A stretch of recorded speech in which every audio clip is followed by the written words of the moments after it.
इस संसार में मानव के तन से ही तन में 3 ताप लगते हैं।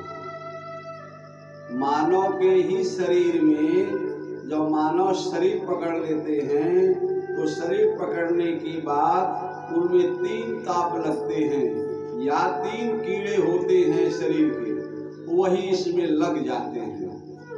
वह आजीवन साथ नहीं छोड़ते हैं, वह साथ ही रहते हैं। 3 ताप हमेशा साथ रहता है। संत ने कहा है, चाहे आकाश पाताल में चली जाओ, चाहे खोल जाओ ब्रह्मांड, कहें कबीर मिटे नहीं देह धरे का दंड। जब शरीर मिल जाती है तो 3 ताप लग जाते हैं। 3 ताप से बचना चाहिए। कहे हैं, राम राज बैठ त्रिलोका, हर्षित भय गए सब शोका। दैविकता भौतिकता राम राज काहू न व्यापा। 3 ताप शरीर में लगते हैं, दैविक भौतिक तापा, ये 3 लग जाते हैं। ये 3 छूटते नहीं। जब ये तीनों जाएंगे तो अपने किए हुए कर्मों से तीनों छूटते हैं। जब मैं सत्कर्म करूंगा तब ये तीनों छूट जाते हैं। इसके पहले तीनों जाते नहीं हैं, ये तीनों लग जाते हैं। जब प्रभु जी ने, जब भगवान राम का जब तिलक हुआ, वह राजगद्दी पर बैठ गए, उसी समय कहा, राम राज बैठ त्रिलोका, हर्षित भय गए सब शोका। यानी तीनों लोक के मालिक जब गद्दी पर बैठे, उस समय सब लोग हर्षित हो गए। किससे? इस भय से। किस भय से? दैविक भौतिक तापा राम राज काहू न व्यापा। जब भगवान विराजमान हो गए, उनके राज्य में 3 ताप का लेश मात्र नहीं रहा, सब खत्म हो गया। जब तक भगवान रहे तब तक 3 ताप शरीर में नहीं पकड़ा। ये तीनों ताप से मुक्त हो गए।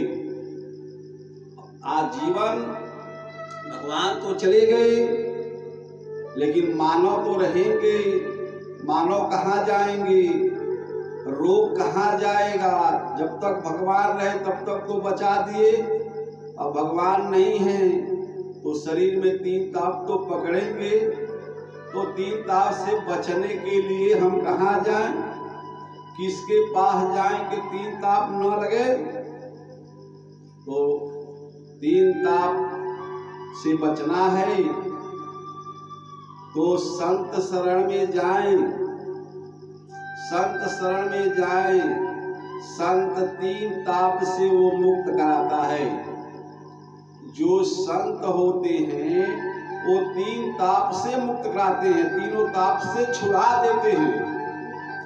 से मान ले, गांव में सब, हर गांव में मंदिर है, हर गांव में शिव का, हनुमान जी, श्री रामचंद्र जी, माता दुर्गा जी की नाना प्रकार का मंदिर है। कोई गांव ऐसा नहीं बचा जिसमें मंदिर न हो।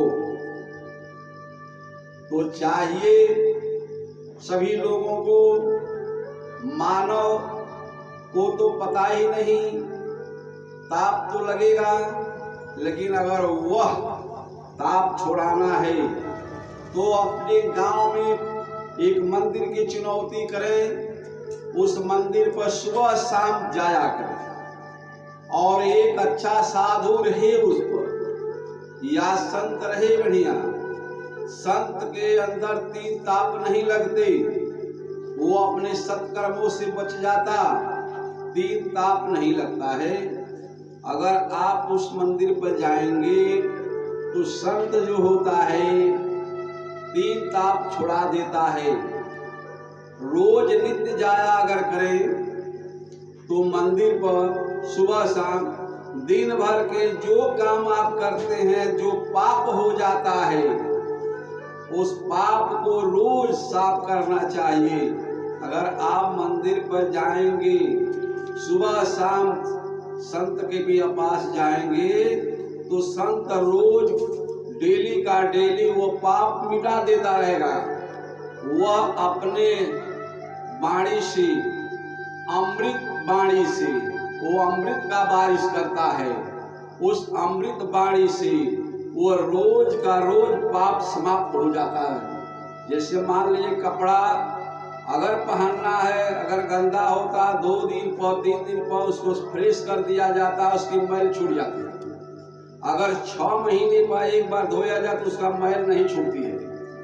इसी तरह से मन की मैल को हटाना है तो अगर सबसे उत्तम है, अगर मंदिर है आपके गांव में, साधु उस पर रहता है, उसके पास आप सुबह शाम रोज जाइए, डेली जाइए। और जो दिन भर का पाप आपके शरीर में लगता है कर्मों से, खेती करना है, नौकरी करना है या कारखाना में कोई काम करना है, कहीं से तो पाप लगता है।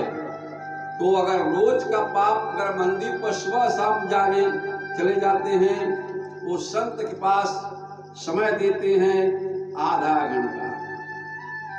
संतों ने कहा एक घड़ी आधी में पुण्याद, आ तुलसी चर्चा राम की हरे कोट अपराध। अगर आप साध के पास बैठ जाइए 10 मिनट 5 मिनट, तो अपने ज्ञान से और सतनाम से वह आपका मैल रोज धो देगा। उसके पास साबुन है, कौन साबुन है? अरे राम रसायन तुम्हारे पासा, सदा रहो रघुपत के दासा।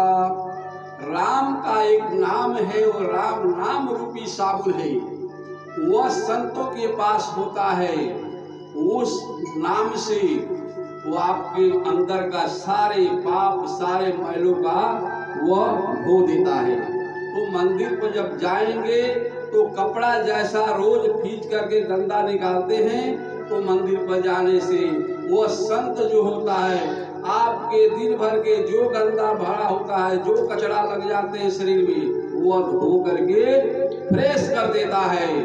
ऐसा अगर डेली होता रहे, आदमी मरते समय वो फ्रेश हो जाएगा। जिंदगी भर का जन्म जन्म का उसका मूर्छा साफ कर देता है संत।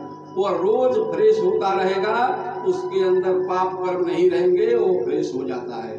तो हमेशा मंदिर पर या सत्संग में संतों के पास जाना चाहिए। संत ही उस पाप कर्म को हटाते हैं, पाप कर्म को धो देते हैं, अपने ज्ञान से, अपने वाणी से वो फ्रेश करते हैं। तो समय निकाल करके सुबह और शाम थोड़ा समय जरूर देना चाहिए, जिससे यह शरीर निर्मल हो, निर्मल रहे। निर्मल रहेगी तभी पाप कर्म नहीं सताएंगे, नहीं तो आपको पाप कर्म भोगना पड़ेगा।